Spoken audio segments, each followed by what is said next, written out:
So what are APTs? Well, first of all, when you hear the term, advanced persistent threats, very often the reaction to that varies from sheer terror on the behalf of someone who's saying, this is something that we can't control, it's beyond our, should we say, level of ability to do anything about, to the other opposite perspective of somebody saying, yeah, this is just another catchword by marketers who are trying to sell us more stuff. It's the old fear, uncertainty, and doubt factor we so often hear about that it permeates a lot of organizations' approach to security. First of all, let's put it this way. The threats are real. Much of the problem we've had here is that we've seen an increase in the skill of the attackers. And part of that is because, as we heard from Richard a few moments ago, this is where the money is. Having worked with Interpol in the past, Interpol will tell you that organized crime families, in Russia especially, are making more money these days off of spear phishing and phishing attacks than they do off of narcotics, which is almost an unbelievable statement. So the threats are real. And we can say that in many cases, the motivation and so on, the skill level that these people have is increasing all the time. We also can see, and from some of the numbers you've seen shared with you already in this presentation, the damage done is enormous. It's devastating, and in fact, just today, of course, Sony even releases, their latest losses of tremendous amounts of loss. And sure, they're not blaming it on the breach they had and so on, but it's one more thing you can be sure there's a factor into, of course, the whole Game Boy problems and so on. Beyond this, of course, because of the publicity that's associated with many of these threats, we can say that the damage to reputation, the damage in many cases to the organization's, should we say, staff, who all of a sudden now have this feeling that they're not working for a leading company anymore. They're not working for a company that is really cutting edge, innovative, and creative as it maybe once was. That impact on morale often is devastating as well. Of course, we know that there's respect. Does anybody respect this company anymore? Do they have that same feeling of integrity that they once had? And unfortunately, very often can lead to then job loss. The fact is the company suffers financially, the company suffers in market share, and very often what we get then is, of course, an impact on career opportunities and market opportunities for that organization and its employees. Maybe one of the most serious is the fact that money gets wasted on things that provided no value. We take the breach at Department of Veterans Affairs. That has cost them somewhere in the neighborhood of close to $300 million because someone took a laptop home that had the personal information of 29 million service members' records on it, unencrypted. And all of that money, let's say it was $300 million, what does it mean?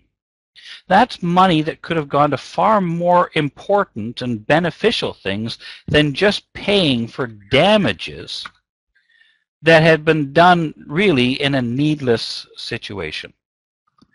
It's a waste of time. It's a waste of resources. It's a waste of, should we say, things that in many cases would have been far better ways to spend that money than just have to, in some cases, repay for damage done. So what are advanced persistent threats? Many of them today come from, of course, nation states. Many of them come from organized crime. These are people that are highly skilled. They have the resources. They have the equipment. They have the time. And it's not just the hacker in his basement anymore. These are people that in so many cases we can say this is their job. They're not doing this just for fun. They're doing it quite simply because This is their career. And in many cases, just as much as other people are doing it to us, we know that many countries also are doing it to other countries as well. A very good book on this, of course, is Richard Clarke's book, Cyber Warfare, The Next Threat to National Security and What We Can Do About It. That's really a very good approach. This is a world of cyber warfare. This is something where we know this is one of the next major evolutions in the development of military and even financial capability against another country. We can say here that these people are persistent. The fact they don't break in the easy way doesn't mean they're going to go on to a different target. They're going to continue trying. They're going to continue finding the ways that are in. And they're not going to be deterred just because we, stop them the first time. And of course, the threat, the risk, and the continuous attacks, of course, mean that we have to be continuously protecting ourselves as well. The thing is that very often, as we've seen from the Verizon reports last year and this year, for example, last year we can see the Verizon report said that 96% of attacks were avoidable through simple or intermediate controls. If we look at this year's report, which came out a few weeks ago, 97%. In most cases, we can't blame APTs. We can't say that the reason we were breached, and as we've heard the examples from Tom and Richard, we weren't breached because these attackers were so incredibly skillful. We were breached because we weren't prepared. We heard 5 excellent things we need to do from Tom just a moment ago. Excuse me. And every one of those is a very easy approach.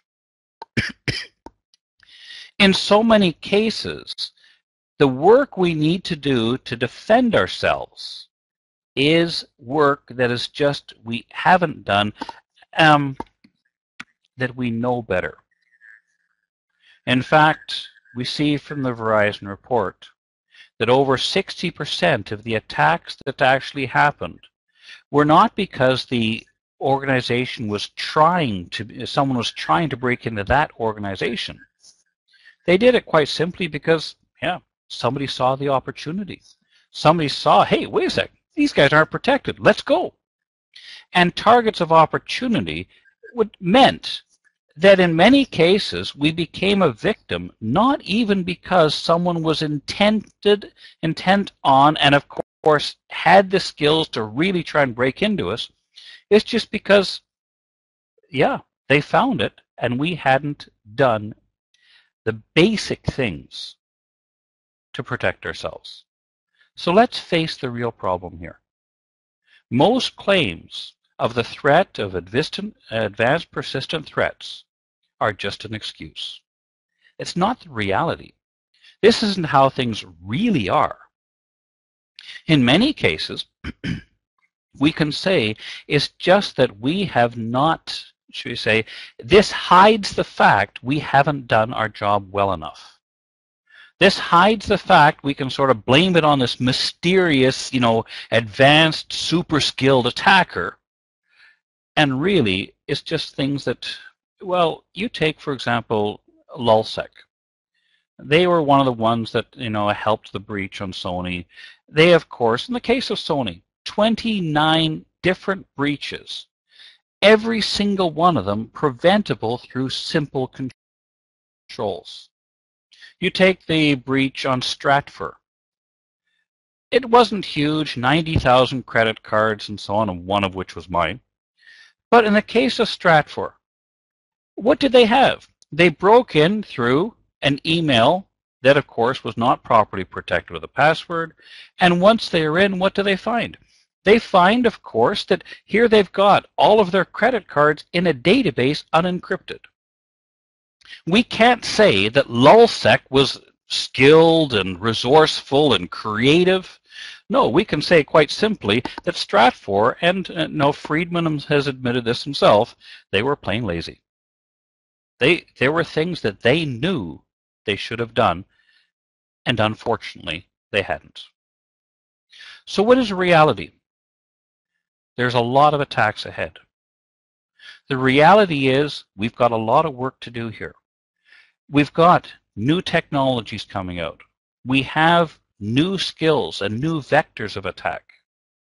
And we are never going to be able to dig our heels in the sand and try and slow business down from moving. We're never going to be able to turn around and say, well, we're not going to allow iPads in the workplace. It's going to happen. What we need to do is make sure we've set out, in many cases, the basic security so that we can be protected against 97% of the threats. If we went back to that 97%, what does that mean? If we had done the basic simple things, now we'd have time to work on the 3% that really are advanced threats. Instead, what do we see? We see in many cases, because we haven't gone back to doing the basics, we haven't done the simple things, then we end up wasting tremendous amounts of time on areas that we should have been putting into increasing the maturity and so on of our programs. What do we need to do? Do the simple things. And remember that sloppy security is not really, should we say, an advanced or real threat. What to do then? If we go back to the 2011 Verizon Data Breach Report, many of the things that we have just heard from Tom and Richard, get rid of unnecessary data. Keep track of what you have left. Don't, like, for example, Sony, don't have files from 2007 up in your DMZ that you don't need. In the case of Stratfor, don't keep information. In fact, what in so many companies? We see that when they keep credit card data, they're keeping the CVV numbers, the credit card verification codes, which are never supposed to be stored. It's unnecessary data that puts us at risk. Know what data we have. Know what's left. Ensure the essential controls are in place. And in fact, that's so important that they repeat it. They say, check it again. Ensure the essential controls are there. Where do we see so many breaches? Yeah, remote access. Assess how remote access happens. How do people get in? Test and review your web applications. Audit user accounts.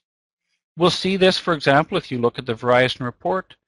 A high percentage of all breaches came because people's user privilege levels were too high. Go through the event logs. In fact, as we see from the Verizon report, in a very high percentage, about 85% of all breaches, the evidence was in the log and the company didn't even know about it. And as we just heard about, certainly watch out for devices. Watch out where we have payment card input. Watch out for ATMs. Have they been tampered with? And this attack is not new. We've had false fronts and cameras and swiping attacks set up on ATMs and other payment card devices now for over a decade. And yet still we find continuous, even in Copenhagen last year, 5,000 debit cards breached because of a tampered with ATM. Is it technology? Is it because we have new technologies that's the excuse? Is it because the cloud is what's causing the new problems? The easy answer to that by Joel is no, not really. What is it that leads to the breach? It's the fact we've given up control of our assets and data. We haven't controlled the associated risk. This is much more than any breach due to the technology specific in any one technology, the cloud, or we've heard for a while now in VMware, the hypervisor, the attack of them. We haven't seen that. In many cases, it's not that the technology is the problem. It's the fact that we haven't put in proper controls. We can see, as we've just heard, social engineering is often the key to being able to break in. If we look at the RSA breach, if we look at, for example, a number of the breaches that even Tom discussed here, it all comes down to social engineering. It's that easy to manipulate somebody. And there's no technical control that can stop that. The only thing that can stop is a continuous awareness program, making sure that and it's like, hey, I have children, and I tell you, I've told them sometimes what to do and what not to do. But that's not enough. You can't tell them once. It has to be repeated. It has to find new, innovative ways to get the point across. Make sure that we're continuously keeping security in the forefront of their minds. And in some cases, we need to talk more about some things that have happened, so people realize this is not just a fairy tale. This isn't just us going around and saying everything is bad. These are real threats, but what's the best thing about it? They're avoidable threats. These are threats in most cases that we are able to actually stop. And of course, as we see here, we see that often it's a chained exploit. It starts as a small attack. It grows into a larger attack. In the case of RSA, through a spear phishing email offering job opportunities and so on, that's what led to finding the breach at RSA. It was because they got into a low-level user in HR and were able then to move their way around to the point that they got into the most valuable thing they had. And of course, very often it leads to, as we've heard from Richard as well, the planting of backdoors. And many times, one of our biggest problems is we don't notice soon enough. Our incident response is not good enough. And the result of that, unfortunately, is that where we could have stopped it early, by the time we get to that point, it's already too late. What do we need to do? Develop better analytical capability. One thing we have to know is what is normal. What should be happening on our networks and what isn't. We can't understand abnormal, or we can't detect deviations if we haven't, first of all, understood what is baseline activity. And there's no replacement for the fact that we need our staff to be, should we say, more and more analyzers rather than just technicians. That they are able to see, spot, notice things. Yeah. So that if something is going wrong right away, they can detect it. One of the biggest problems is that in over 60% of the cases, a company that was breached didn't even know about it themselves. Somebody else had to tell them. And what that causes, of course, is that the breach has continued on. The case of TJX, 16 months the attacker was in. And TJX had never once, in that 16 months, obviously checked their FTP logs and found the problem. In most cases, the evidence of the intrusion is there, but everyone's too busy to look at the logs. Or, of course, as we know, the logs contain tremendous amounts of information. How can I find the things that are relevant? And as RSA said, one of the problems they found is much of what they had in their logs was the wrong thing. We need, again, this is part of analysis, set up a way to make sure we are measuring the right things, we're recording the right things. Have a good incident response team, a team that is trained with the tools that allow them to collect, correlate, and, of course, then do the analysis on the various types of security event data that are coming in. This is the first thing, so that even if we have an advanced attack, we are able at least to respond. We're going to move on to Kevin Henry. One of the things that makes for effective security is to go back to the basics. And we're going to pass the Why? mic over Because to if we Kevin don't, we get right now. preoccupied Kevin, and we miss Kevin, can you hear us? what's happening around us. Time is wasted on these low and medium level attacks, with the result that while we are busy dealing with all of the little, should we say, fires around our feet, nobody's looking for the person who's running around with a gas can and a match. That's where we need to get better. And what's great about this, as we've just heard from Tom, so Kevin, take us away when you're ready. Is just doing the basics. We can stop 97% of the attacks through basics. Perfect. Looking good. And what does that allow us to do? That allows us now to have the time that we can, in many cases, prevent these problems in the future. What is good security? That is a security program that's relevant to our business. It understands our business. It talks business. And it understands how to put in place a security posture that doesn't handcuff or hinder the business, but at the same time allows the business to operate in a reliable, resilient manner. I love that term resilience, because it doesn't matter how good we are going to face attacks. Resilience is the ability to be able to stand even though the attacks happen. And that, of course, is that resistance to failure. So what's the summary? APTs are real, but our main focus should start with the fundamentals. Most of the attacks were avoidable. Whether or not they came from an advanced person didn't make the difference.